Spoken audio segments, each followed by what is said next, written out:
Hey guys, I'm picking up where I left off working on Tom's Princess set. I'm starting out by actually taking apart the CRT housing. A couple reasons. One, this thing is filthy. Uh, it's inside and out, so I really want to clean the screen cover and CRT face to get a better gauge of what the picture looks like. Also, I think there might be a grounding issue inside. There's a conductive coating sprayed on the other side of the CRT, and it's grounded, and it forms a filter capacitor for the high voltage. Because I've noticed when I turn the when I turn the brightness up and down, the picture varies more than I think it should. In other words, it kind of grows and shrinks a little bit. And I've heard an occasional kind of crackle, or when I touched this arm, I got a little bit of a shock. So I think something might not be making good contact in there. So between those two, and yeah, this is one of the dirtiest sets I've ever seen. Someone has cleaned it, but they didn't get into all the nooks and crannies. So look, check out this edge. Imagine the entire front must have been that kind of dark color. It's not quite as bad as that siesta I did a couple years ago at the start of the pandemic. But this is pretty bad. So by completely taking it apart, we can get in there and clean all those nooks and crannies. Like, wow, check that out. So somebody cleaned it, but they could not get down in there because that band was in the way. Wow, I can only imagine how dirty this was before it was cleaned. Oh, alright, so I got the outer band off, I got the front cover off. Now I'll flip it over. I'm going to disconnect all these wires too, flip it over, and then take the back off and really get in there. Wow, I can't believe how dirty this is. This may be the dirtiest picture tube I've ever come across. I've already done a couple passes and it's still really bad. I think right about here we're just starting to finally get down to clean glass.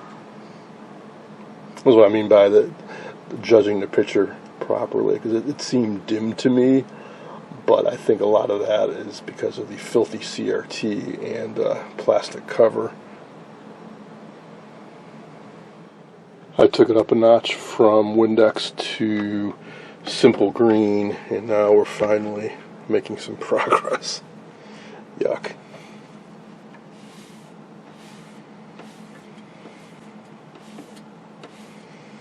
I mean, look at that difference. Wow.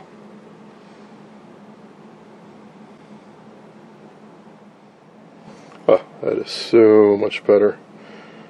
I was about to flip it over to take the back off, and I realized something. Now our screw's missing. There should be one here and one here. It helps hold the back onto the CRT frame.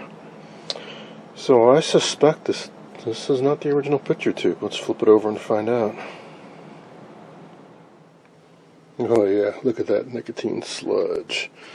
Now I've gotten about half a dozen minor shocks while manipulating this thing, so there's gotta be some kind of major grounding issue going on.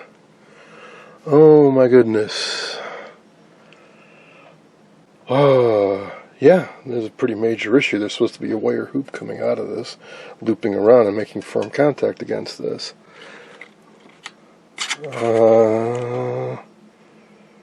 Well, it's not there. So what the heck is going on? Yeah, this makes some contact with it, and that goes to this and this. But of course, when this is taken off the cabinet, this is no longer grounded, so maybe that's how it was working before. But there should definitely, I mean, at least every set I've seen before, there was a loop up here that attached to something, and the yoke that connected up to this and went down and got grounded. Alright, so yeah, this is a replacement. Otherwise it'd be a giant Philco label on it. Distributor TV serial, September. Is that 61? Is that 81? I can't tell. 61 would be a little surprising. That would be, because this set was probably made in 59 or 60.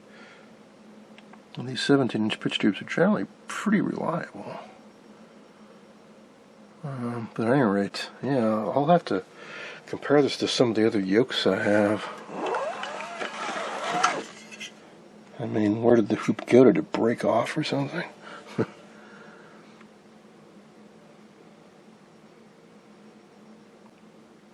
By the way, while we have this out, this, and this are magnets. That's for centering.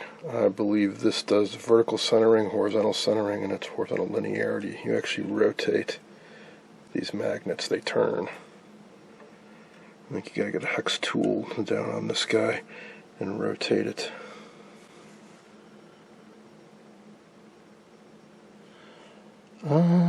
Guaranteed void. Oh, there's a very clear date on this side. September 1st, 1961.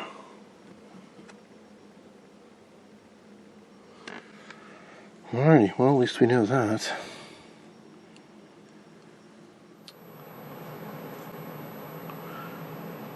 Let's try the simplest thing first, which is simply I took the CRT head unit from the previous set that I got working and hooked it up, and it's working much better. It still has the waviness or the, the ringing, whatever you want to call it, at the top, but the geometry is much, much better. And yes, there are some jitters. I'll have to track that down too. But it's very encouraging to see that this produces a really good grid pattern, better than with another CRT. Now, I did a bit of reading in the Philco service info and noticed something interesting when they talk about how to adjust the magnets at the back of the CRT. Apparently, the early incarnation, well, they used two different picture tubes in this set. I believe the earlier incarnation used a 17D AP4. And for that, the yoke, they say, has those round magnets that you turn to do the centering, which is exactly what we saw in the other picture tube. The other set's the 17D RP4, which I think are the later ones. They're very, very similar picture tubes. The yoke that goes with those picture tubes has the concentric centering rings with the tabs sticking out that I'm more accustomed to seeing. Apparently both yokes have the same part number, even though they have different physical stuff on them. I guess electrically, as far as the yoke windings go, they're interchangeable. So, yeah, the part number on that other yoke is the same as the part number on the yoke in this CRT. So is it just the grounding? We'll find out.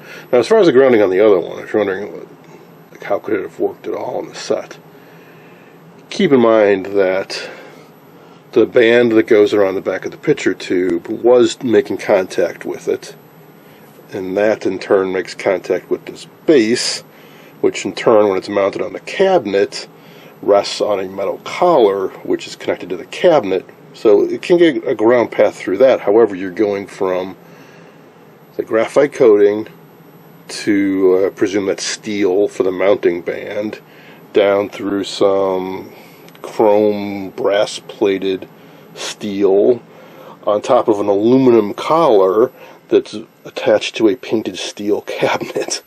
So that is not exactly the most reliable solid ground connection.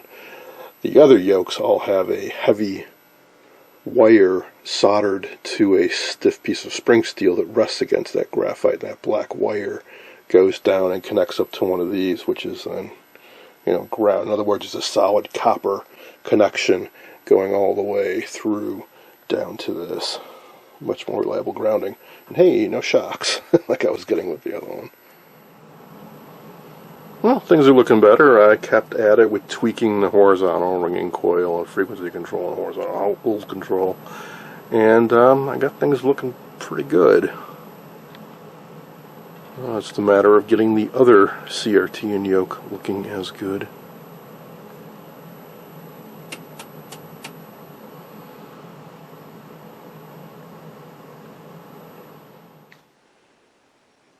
Here's a bit of an update. I read through the service info in more detail, and I went to my storage space and looked through some of my Predictaparts. And I know more, but the situation isn't getting any clearer. Alright, so there are two different yokes that they use that have the same part number. And that corresponds with two different picture tubes they used over time. 17DAP4 is this type with 3 magnets.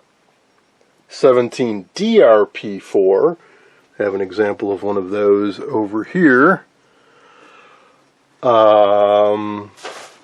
has 2 concentric rings for centering and the ground loop, and then a magnet on the side for horizontal linearity, I guess. That being said, this says 17DAP4, it looks like underneath the label, but it's channel master, so this is a replacement. Just like this is a replacement, which really muddies the water because things have been mixed and matched over time.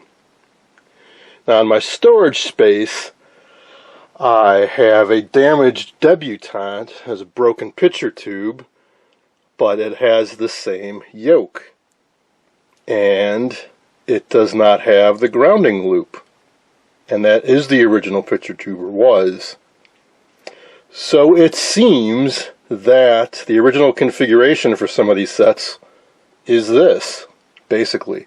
The lead dress is wrong, however. These wires are supposed to go under the mounting hoop, as shown in this example. So, how is the DAG grounded in these?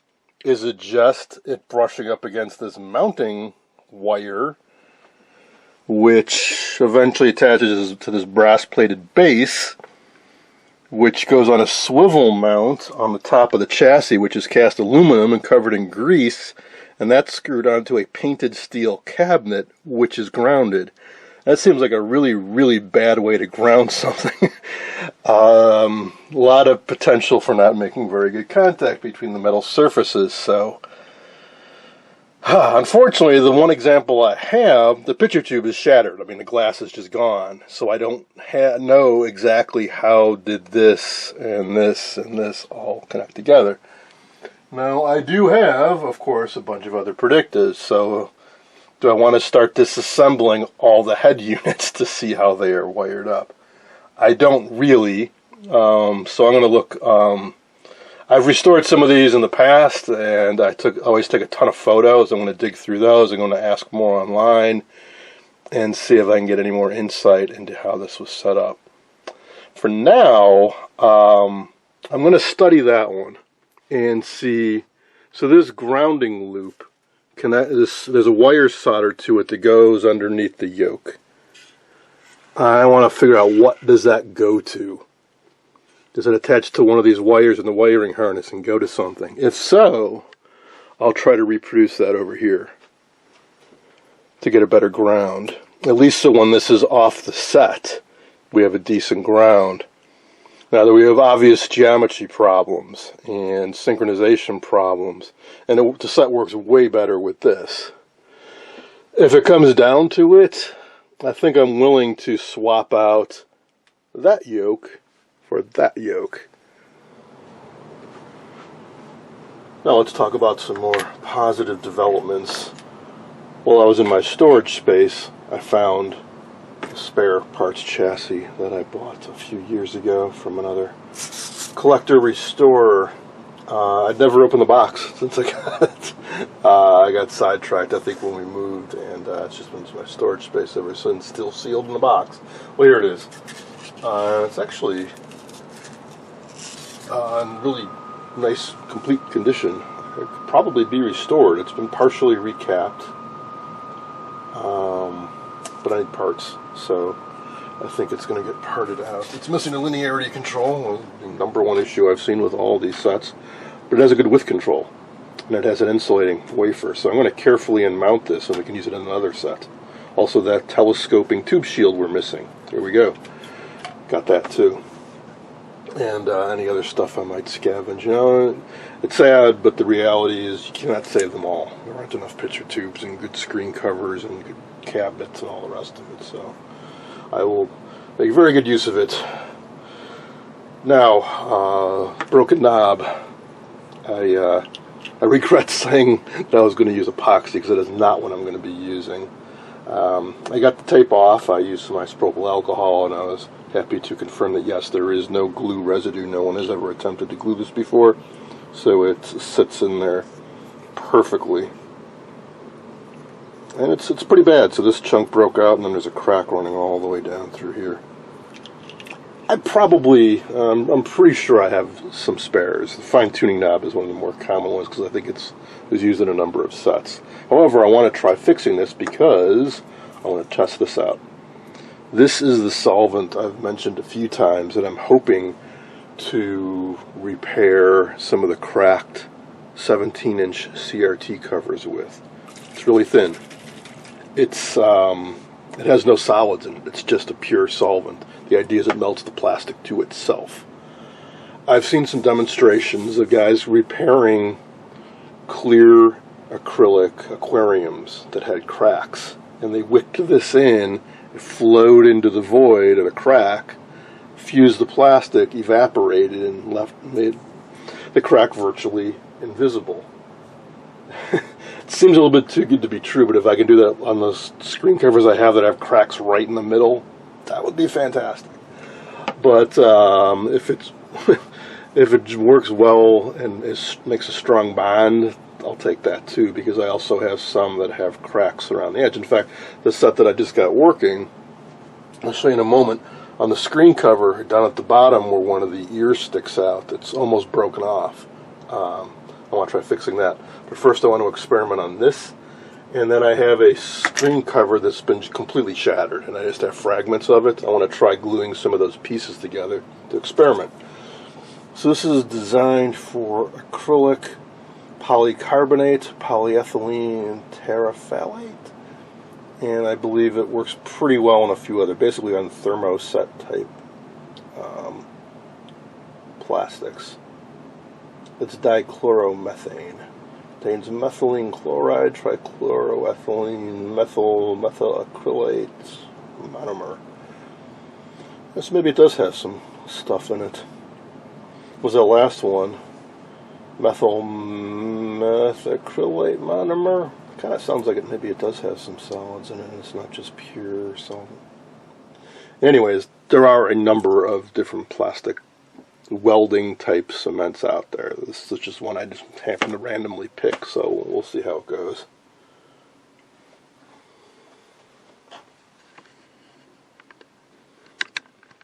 First, let's experiment with this knob a little bit. Now, this is nasty stuff. Not only says for professional use only, but it may cause genetic defects and so on. It's also very hard to get open, so I'll see if these channel locks can help. Oh yeah. So it says to use a suitable applicator, get both surfaces wet, press together, and a bond forms in seconds. But it takes, I think, a couple days, 24 to 48 hours to get full strength, or high strength. Strength will continue to increase gradually for some weeks. Well, first thing I'm going to try to do is wicking it into this hairline crack. Let's see how that goes. Cut this out. Alright, well, I'm going to pause the camera and try to cut that open. I'm also a little wary of once I open this is going to start evaporating pretty quickly. There's a plastic gasket in here which should help out with that. Alright, I have that open. I tried using a toothpick and it evaporates really quick, so I'm going to go with a brush. This is synthetic, so hopefully the bristles won't melt. Boy, that evaporates fast.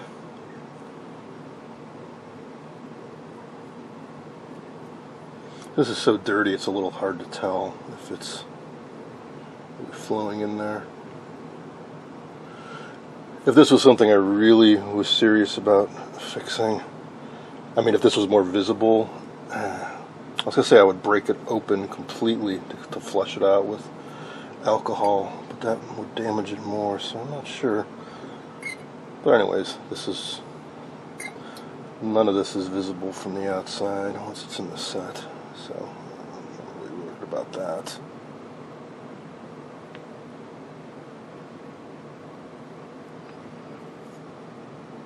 Alright, well, hopefully that's wicking down in there, and that hairline crack. Now, I wasn't really expecting that crack to just magically disappear before our very eyes, but it would have been cool if it did.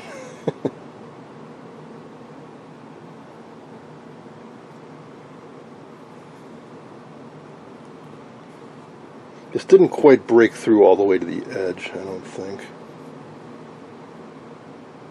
Anyways, importantly, let's try this surface. So, sounds like you got to work pretty quick. Both surfaces should be wet when you press it together.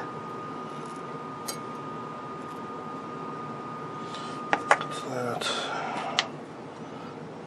piece. Yes, this stuff does smell. I recommend be in a well-ventilated area when you do this.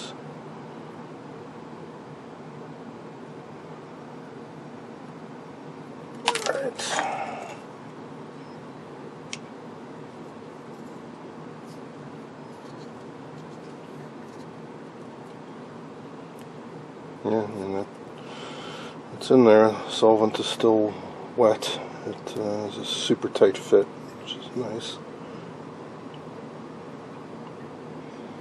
Now, I don't know what kind of plastic this is. I'm just speculating. But if it's the right type, it should have formed a bond already. Yeah. Cool. So I'm going to clamp this up a bit and put a little more on this side. So my hope with the screen cover is that if I slop this on, like so you see it's on the surface and it looks a little ugly, but I can polish that off. The important thing is to get it down into the crack and kind of melt the plastic together. Here's the CRT head. I temporarily put it back together while I was moving some stuff around. Didn't want it to get damaged. So this is the place where it cracked. There's a metal band that goes around this whole thing, and it puts a lot of tension on it, and it cracked this off. It's almost cracked all the way through, so it's broken and been a bit, it's a bit offset down here. So I want to wick solvent into that and clamp it up and see how it goes. As for the rest of the CRT, so after seeing some other examples where the diag is grounded just through this, I mean that apparently is how they made it, I cleaned up the lead dress using this one as an example, because when they replaced the CRT they had these wires outside this band, so I loosened it up and I fed the wires down under so it matched this. I also located all the screws that were missing from other parted out sets. So these two screws were missing when I opened this up. And the whole head unit had a bit of flex to it. That has been addressed now with those two screws. And it's all been cleaned. So we'll see how it works. So I want to try fixing that plastic. I'm going to put this aside and move on to another set. I'll get back to this later. I want to keep things moving, and I want to get some of these sets out of here. The ones that don't have strange issues like this one seems to. Something else, now that I've cleaned a couple dozen Predicta arms, I am now 99% convinced this is not brass plated. This is chrome plated steel that has a yellow type lacquer coating. I say that because when I've cleaned it, like on this, if I can run my thumbnail over it and you can flake it off, and underneath it's just chrome. Brass plating would not flake off. And it gets a little gummy depending on what cleaner I use, because I think it's softening up the clear coat a little bit. I don't know for sure that it's lacquer. They may have had varnish or polyurethane by then. I'm not sure exactly what it is. I have to do some testing with solvents. I know it doesn't dissolve with isopropyl alcohol. The purple power, if you use a lot of it and let it sit long enough, seems to make it start getting a little bit tacky. But anyways, they cleaned up nicely. There's some of the better original ones I've seen, so we'll just leave it at that. So let's put this aside and see about gluing that cover. Easy enough to wick some cement in there, but then how do we clamp something like this? Well, I need to clamp it this way to get the piece back in line. So I need a clamp here, and try putting a clamp here. Notice there's a stress crack. At least 90%, well, at least 80% of the ones I've seen have at least a crack somewhere. I know there's a lot more focus on the 21-inch because of the smell and the other issues, but these things are so brittle. I think this also was damaged when they took it apart and replaced the picture tube. There's some stress cracks on these ears. That aside, this is one of the nicest ones I've seen. I went over it a little bit with some Novus number 2 after I cleaned it, and it's looking pretty good. It's got a bunch of fingerprints from me handling it, but I'll clean those off when I put it back together. Alright.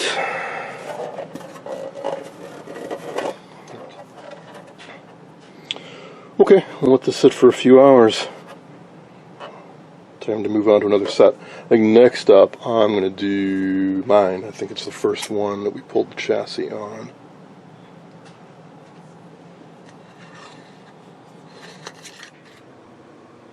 Hang on, before we get my beige Princess up on the workbench, let's take a look at Tom's brown Princess cabinet that goes with that CRT we were just working on. I showed it at the end of the previous installment to show how filthy it was. It cleaned up beautifully. I presume there was years of cigarette, cigar, whatever, nicotine tar residue just coating the whole thing. Purple Power just took it off in minutes. This area especially, just a couple passes, I've got just about all of it off. And then a couple more passes with some glass cleaner and finally some warm water. This took a little bit more effort. I had to remove it. There's a Phillips screw at the bottom. You tilt it out a little bit and then drop it down. There's a tab that sticks and catches up here. You want to be careful when you clean these because there's a lot going on. It's metallized around the outside. You don't want to be aggressive or you'll remove that. And it's painted. Some of the painting is on the reverse, some of it's on the front. So I used a mixture of this water and Windex or glass cleaner and a little bit of the Purple Power. I've seen these just get wiped off from cleaning that's too aggressive. So I'm just going to leave this as is. This is in really good shape as these go. The black is painted on the reverse, and then these numbers, there's actually a slight depression in the plastic, and then that's filled in with yellowish paint. They're always worn from people turning the channel clunker for years. But this is in one of the best conditions of any I've seen. I've seen some of the, like all the numbers are just obliterated all the way around. This you can at least see them. I'm going to speculate that whatever area this set came from, they didn't use these channels much. Maybe this came from this area, because around here we have 2, 5, 7, 9, and 11. But I don't know when 11 went on the air. It might have been after this set was commonly used. This doesn't have the UHF option, but if it did, you'd point the channel pointer up here at UHF, and then there'd be a knob on the side for doing the UHF tuning.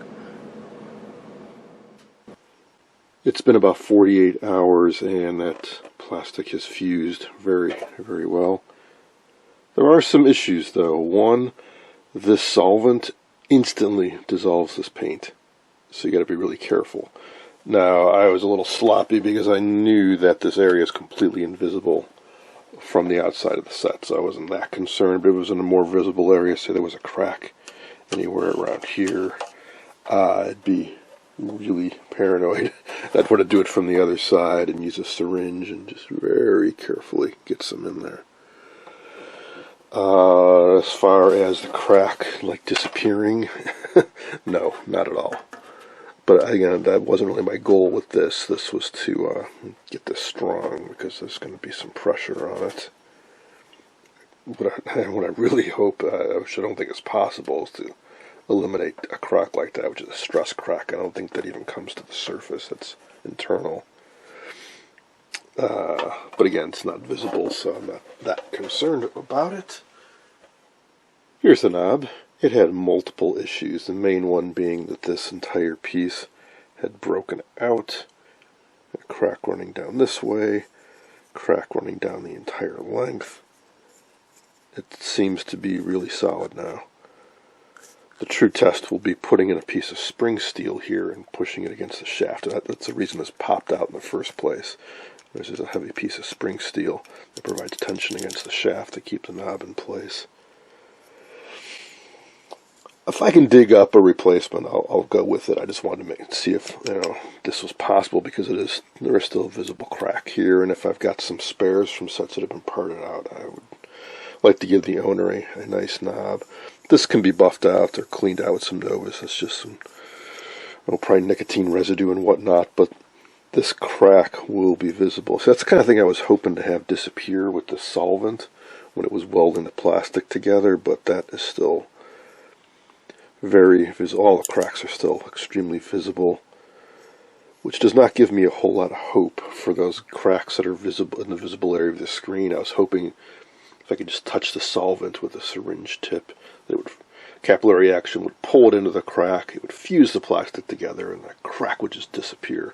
It's probably a bit too much to ask for. Yes, there are windshield repair kits that provide a bit of suction and would help draw it in. And maybe, so those headlight repair kits, they have a type of glue somewhat similar to what we're using here, but it has solids in it that have a similar refractive index as glass. So you use suction or a vacuum to pull both solvent and solids into the cracked glass to fill in to get that into every void. And when it dries, it becomes far less visible. Perhaps that could be done with this, but I think to get that suction action to work, the crack has to go all the way through on both sides. And in a lot of the instances of the repairs I would like to make, I'm pretty sure that is not the case. The crack only comes through on one side or the other, or not at all. It's entirely internal from just pressure pushing against that plastic causes. The stuff is brittle. It gets old and brittle. And I think we know what the real solution is. Make reproductions.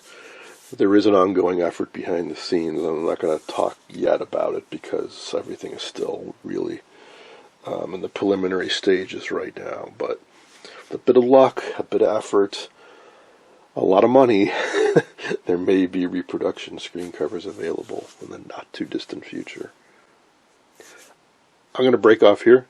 We're going to pick up in the next installment with powering up another Predicta.